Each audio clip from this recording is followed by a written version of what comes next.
Yesterday morning, the Apostle Paul reminded us of our new status given to us through the finished work of Jesus Christ's life, death, burial, and resurrection. And that status is that we are now called sons. In verse 15 this morning, he shows us how that sonship comes about. For you did not receive the spirit of slavery to fall back into fear, but you have received the spirit of adoption as sons, by whom we cry, Abba, Father. In Roman times, when this letter was written, if you were a wealthy man but you didn't have a son of your own, you could adopt a son to become your heir. Now that son would have all of their debts cancelled.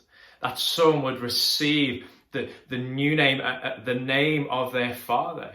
That son would receive all of the inheritance of their father, and that son was obliged to do the father's bidding. Can you see how we are brought into the kingdom of God as sons? Can you see how much we receive?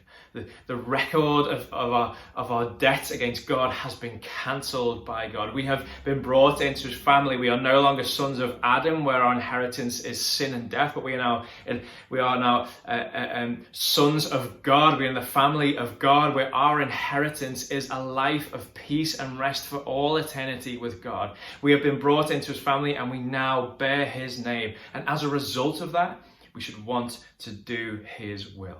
And we are able to do that because we are no longer living in a spirit of slavery. Remember, we are not people of the flesh anymore. We are people of God, people of the Spirit, people who have been adopted. And because of all of that, we are able to approach God the Father.